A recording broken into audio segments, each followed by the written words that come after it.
On this Hey, edition what's of up, the Whiskermen's everybody? Welcome podcast, to Beards another and Beards and Business, in the Business. Beard This is the section, Beard section. we talk our Today we've new got summer a scent. limited While summer over in the edition business scent that section, we're going to be we introducing talk to with you. Dalton Some from of you Gyro Junk may have Haulers. seen this in the newsletter.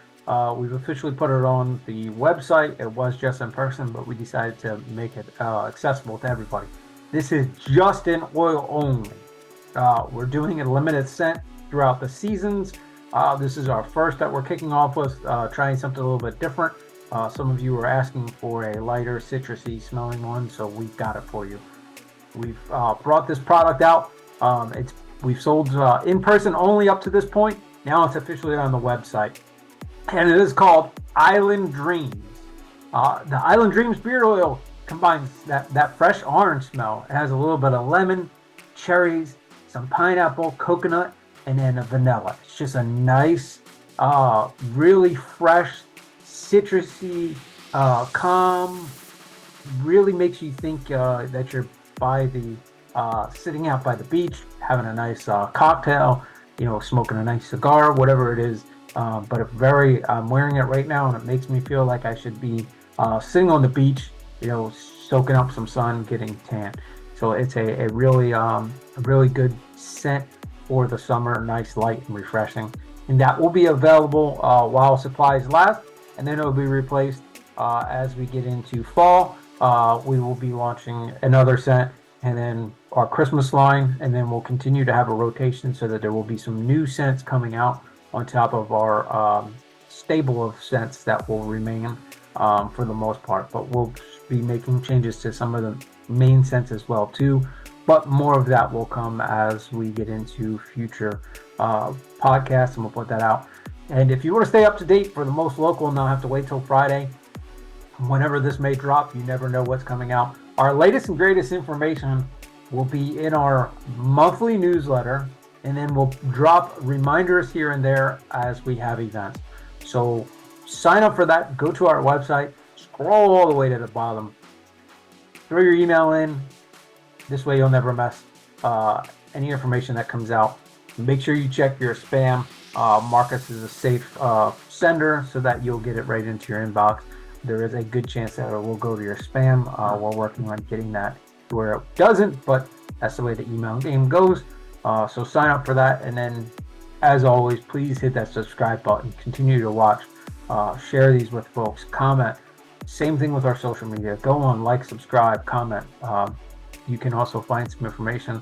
And then hopefully you guys are enjoying the new series of military-inspired posts that have been dropping at noon every day. So continue to like, subscribe, interact with those. And if there's something you want to see, please reach out to us. So we're looking forward to expanding that and tying more into our veteran and our military roots.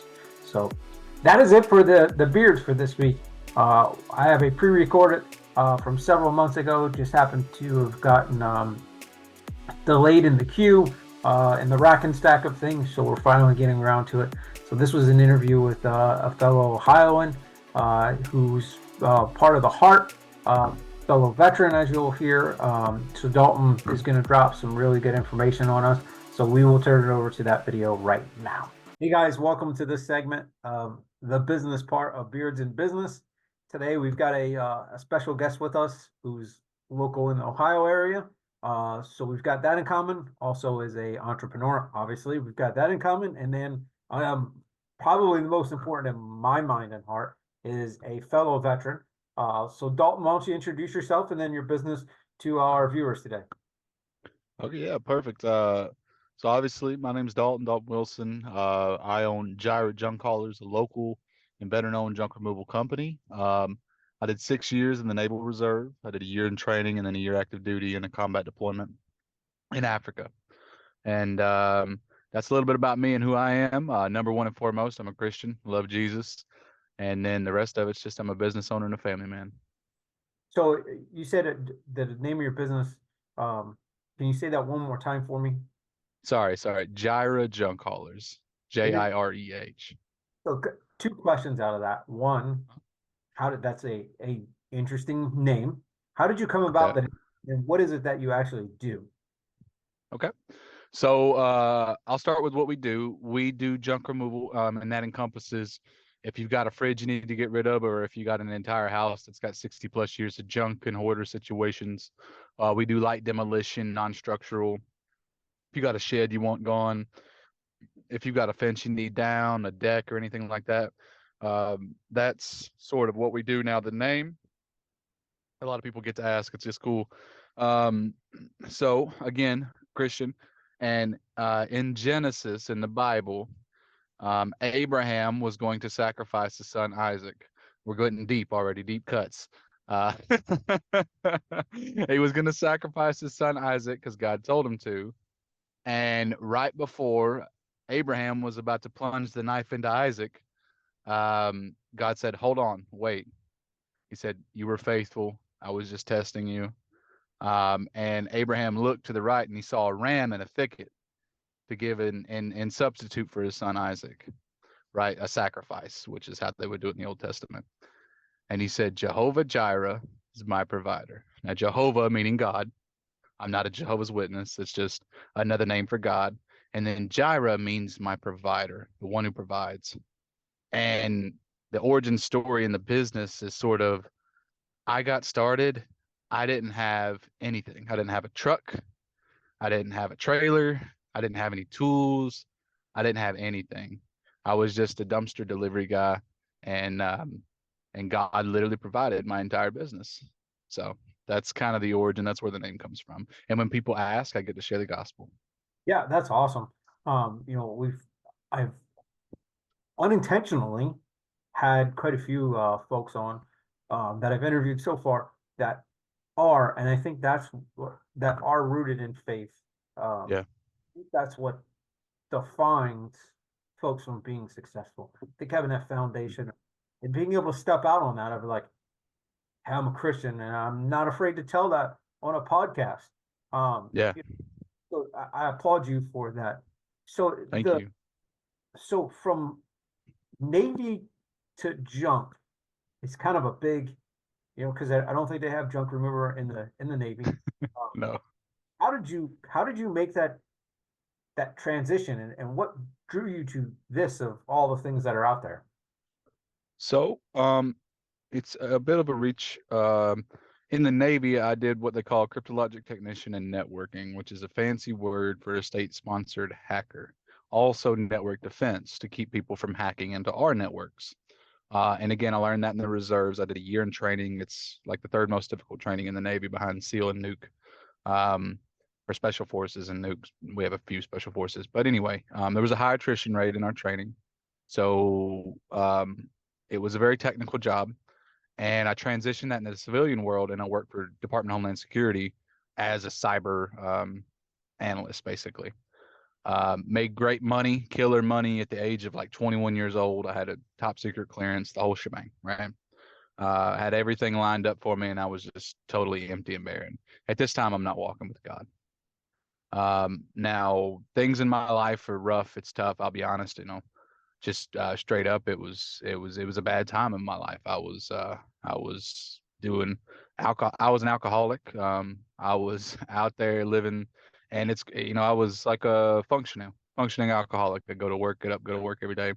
Well, I knew that there needed to be some change, and I didn't know that the answer was God. So I said, okay, I'm going to volunteer for a mobilization, an independent augmentee out to Africa for a year.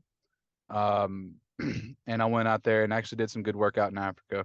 It was really worthwhile. My most worthwhile time in the Navy, but that was going to be my deciding point to jump off into full-time Navy or not. And I'm sorry, this is a long way around. But from that, I decided now that I have a family, full-time active duty, being deployed all the time, it's just not for me. It's not something I want to do. So I did my 6, and I got out of the reserves after I got back from Africa. And my newfound, savior was going to be real estate, big, sexy real estate, right? So I move up to Dayton, Ohio, because Florida's too hot. We lived in Pensacola, Florida. And I don't know why, but we decided to move, to Dayton, Ohio. We moved to Fairborn. My wife had some family here. And we knew that there was a base, right, Patterson. So I guess I could fall back on something, if it all went to pot. So we move up here, and I'm doing this real estate thing, and I'm really trying hard, and it's just like the door's just shut and it's not going to open. I put in an insurmountable level of work and it didn't work out. So that's kind of my conversion story. It was like finally when I realized that I was way down and I gave my life to God and everything changed. But through that, financially, we were in some tough times because I left my great job, all my great benefits and all that stuff to pursue real estate, and real estate didn't work. Flipped a house and had some rentals and stuff, and it just wasn't working.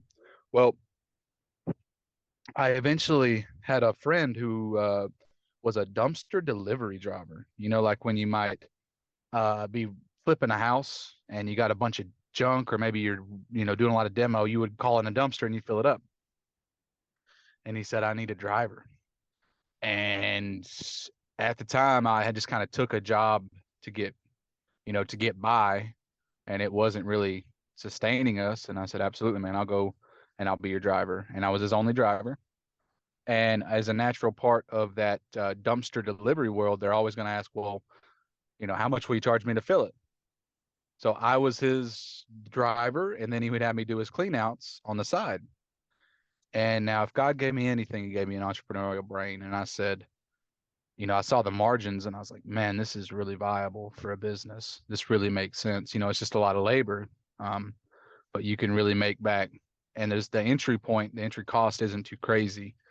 Now, I didn't have a truck. I didn't have a trailer. All I had was really my connection to Isaac, and I worked for him for a year.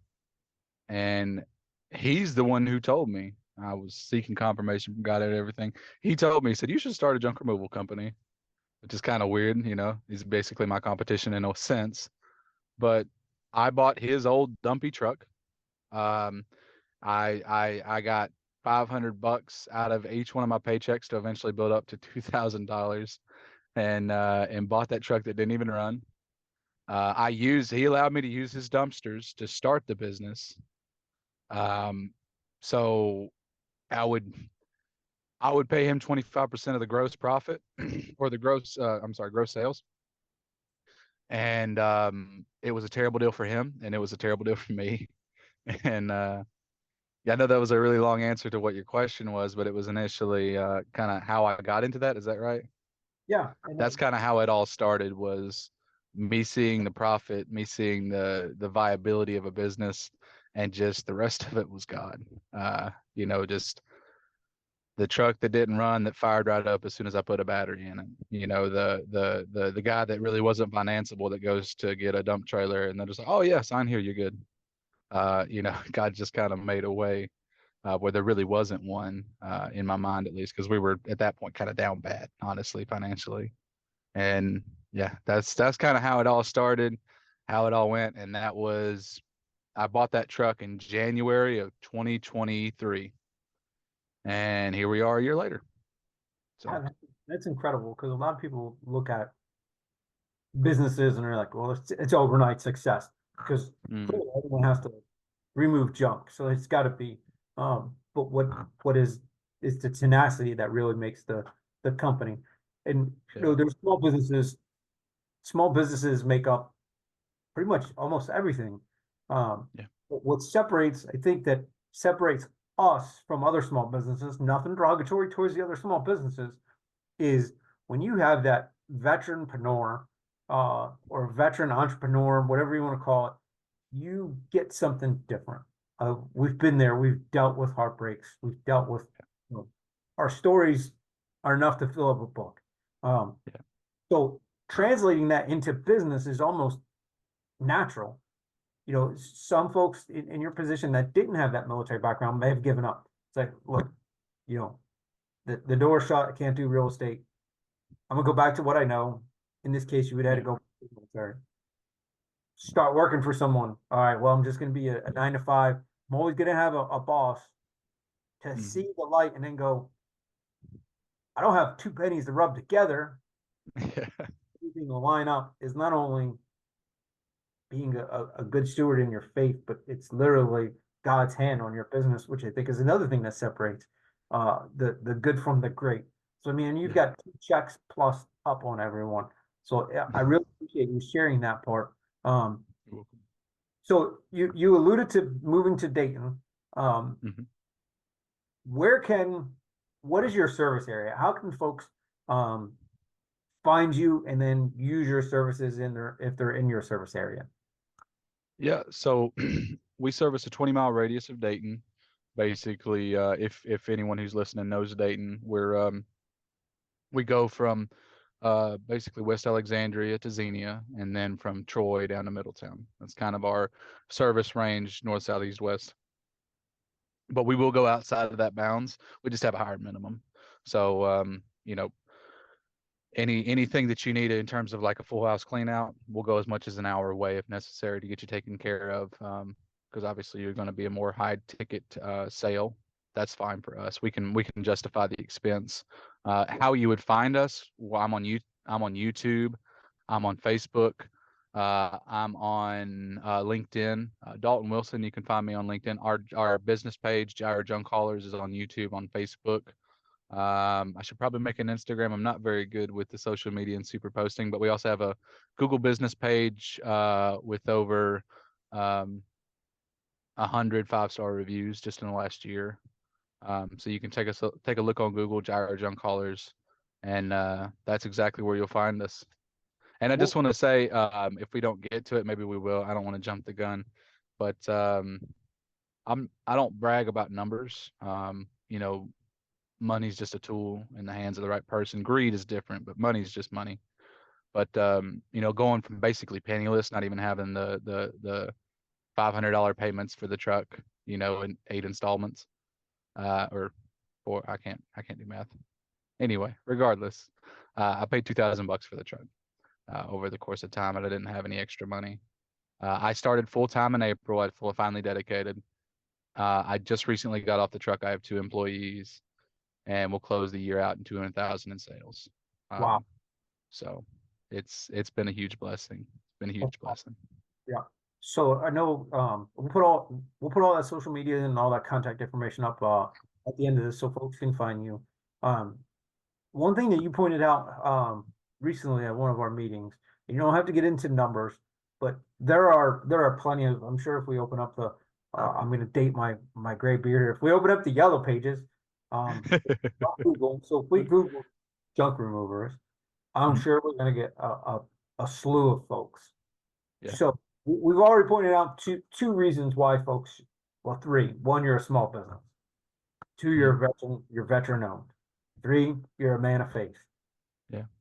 What separates you from those folks other than those three key things that I pointed out? Well, along with that thing I mentioned, viability, the reason it's so viable is because the franchises, frankly, charge too much. The big guys that are moving in, that are all around 1-800 Got Junk, Junk King, Two Men in a Truck, all of them, they charge exorbitant amounts, which is great for me because if you get an estimate from them and then I come in, I'm going to look like a hero. Because frankly, our prices are just better. Our service is better. In that 1 year, we've gotten over 100 5-star Google reviews. 1-800 Got Junk has been in business for 4+ years here, and they've got 37, and they set at a 3.7 average. So our service is bar none, number one. And then above and beyond that, our pricing, like I know my competitors' pricing, right? Like any wise business owner. And just in terms of what we charge percentage wise, um, we're usually anywhere from we're at a minimum of 30% cheaper at any given time than all of them. 1-800 is the most expensive, and then Junk King's a little bit more reasonable, but we're always at a minimum of 30% more expensive, 30% more affordable. And where that really starts to take effect is, let's say you've got a lot of stuff to do. Let's say you had a hoarder who was your grandma and she's got a house full of stuff. Like we did a bid that was 300 yards of trash. A yard is about the size of a washing machine. I know most people may not think of that, but basically think about 300 washing machines, whether it's in the attic, in the basement, in the shed, and all around the yard. 300 yards, which is huge. Okay. Um, Let me pull up the estimate. That way I'm telling you right. Um, Give me just 1 second. Sorry, John. I don't have it on me. Basically, 1-800-GOT-JUNK would be at $16,000. Junk King would have been about 11, 12 grand. We came in right at $7,500. So it's Dramatically cheaper. yeah, a massive savings. Right. And like I said, I truly believe that the big differentials are the three things that I pointed out: of being small business, being a entrepreneur, and then being a man of faith that separates you from those folks. So we're coming up to the end of our time here. So I want to give you final parting shots. Anything that we didn't cover, anything you'd like to add, anything you want to share with the audience at this time? You pretty much covered it all. I'm a man of faith. I love God. I wouldn't have any of this without Him. In the Bible, as Jesus says, if you're ashamed of me, I'll be ashamed of you, and I won't profess you. So I always got to share that testament of faith to everyone who comes in or near me, in or around me or near me. That's it. God gets all the credit because He gave me my business. It's all my business name, and I get to share it every time. And I'm very thankful for Him. And that's it. That's pretty much it. And anybody who watches, if you ever want to talk about Jesus or junk, I'm your man. Oh, awesome. Well, guys, if you made it to this point of the podcast, you've made it all the way through. So thank you so much for your time. And Dalton, thank you so much. And we'll be seeing you soon. So thank you. Thank you. Thank you, John. All right, guys. What an amazing man Dalton is.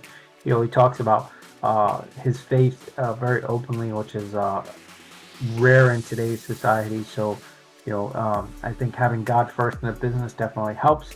But we don't want to annihilate anybody, but we are a faith-based business, and we have religious beliefs, but we are open to everybody. And Dalton is very open to talk about that. And definitely, if you're in the the area that he services, reaches out. He could definitely give you a good quote and potentially beat some of the competitors that are out there. So, guys, we hope that you're having a safe summer. Your beard's looking beautiful. And always, we hope that you can get behind our veterans, our military, and our first responders. If you can't, feel free to get in front of them. Until next time.